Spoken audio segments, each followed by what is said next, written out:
Nama Reza Octavian pasti nggak lagi asing buat sobat finansialku. Mendulang keberhasilan sebagai YouTuber membuat banyak orang mengaguminya.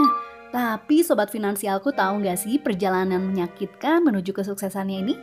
Oke deh, simak terus kisah inspirasi dari Reza Octavian ini ya. Reza Octavian atau Reza Arab lahir di Jakarta pada 15 Oktober 1990. Karakternya yang cuek dan selengean menjadi ciri khas tersendiri untuk setiap konten YouTube yang dibuatnya. Ya, mungkin itulah yang juga menjadi daya tarik viewersnya, sehingga dia bisa mendapatkan 1,7 juta subscriber di kanal YouTube-nya. Meskipun begitu, ada kisah menarik di balik keberhasilan yang diraihnya.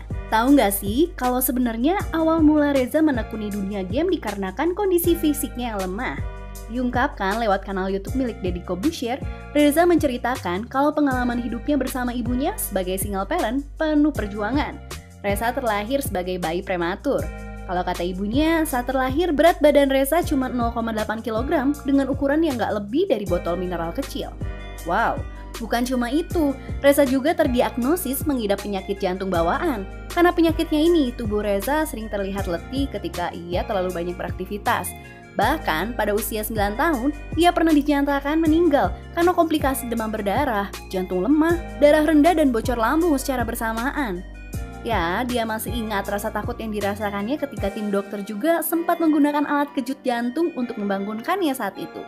Walau udah diupayakan, tubuh Reza memberi sinyal kalau ia sudah meninggal. Karena diagnosa ini, Reza Arab harus merasakan mati suri selama 12 jam dan terbangun kembali ketika dia ada di ruang jenazah. Dengan riwayat kesehatannya, Reza lebih banyak menghabiskan waktunya di dalam rumah dengan bermain game. Dari sanalah, Reza mulai jatuh cinta dan mengasah keterampilannya memainkan konsol game setiap pulang sekolah.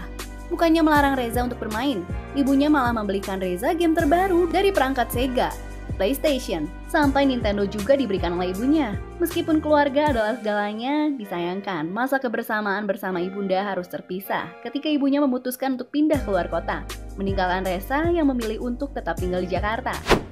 Hidup seorang diri di Jakarta, Reza yang saat itu bukan orang berada mencoba bertahan hidup dengan kemampuannya sendiri. Hidup sendirian di ibu kota bukan hal yang mudah.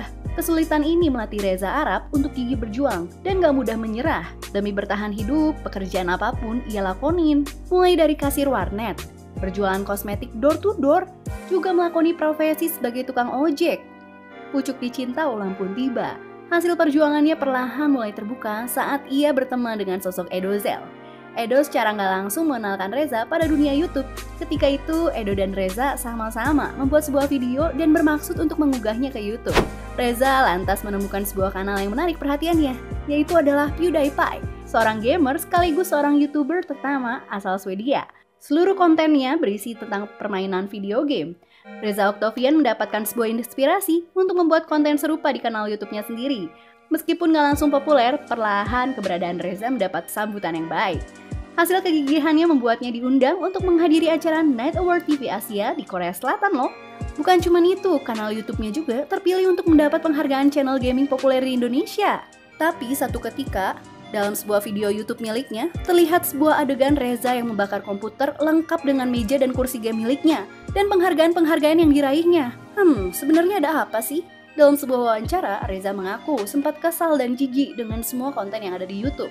Bukan untuk menyinggung para penggemar dan subscribernya, tapi terhadap orang-orang yang berusaha untuk menjatuhkan dirinya. Sampai ia mengambil keputusan yang cukup mengagetkan dengan menghapus channel dan video-video yang ada di dalamnya. Berhasil membuat heboh dengan menghapus akun miliknya. Ternyata sekarang Reza Octavian diketahui sedang mengembangkan beberapa bisnisnya. Apa aja tuh? Ini dia.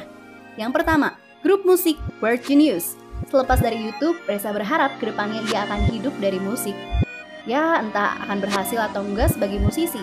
Ia berupaya agar grup musiknya dikenal baik oleh orang banyak, sebagaimana riwayat kanal YouTube-nya yang juga mendapatkan dukungan dari banyak penggemar.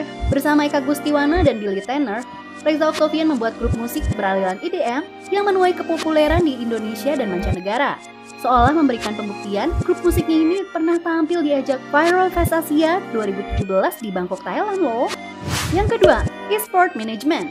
Hobinya dan kecintaannya di dunia video games membuat dia nggak bisa lepas dari dunia yang membesarkan namanya itu. Sekarang, ia sedang menjalani bisnis e-sport management. Bisnis ini fokus menaungi atlet-atlet game profesional seperti Fortnite, Mobile Legends, dan game lainnya yang dipertandingkan. Yang ketiga, Yourbe Apparel. Bisnisnya ini memproduksi jaket dan kaos yang menyasar anak muda sebagai marketnya. Para peminat yang ingin mendapatkan produk dari Yourbe Apparel, sayangnya harus sedikit bersabar, karena stoknya yang terbatas dan diproduksi dalam jangka waktu tertentu aja. Yang keempat, Shelter Club Bandung. Warga Bandung, khususnya penggemar hiburan dunia malam, pasti tahu betul dong sama tempat ini. Beberapa waktu kemarin, Reza mengabarkan kalau dirinya bergabung di Club Shelter sebagai co-owner. Nggak cuma di Bandung, rencananya bisnis ini juga akan diekspansi ke kota Surabaya loh. Yang kelima, Triangle Cafe. Bukan cuma Shelter Club Bandung, rupanya Reza juga punya cafe di Malang yang bernama Triangle Cafe.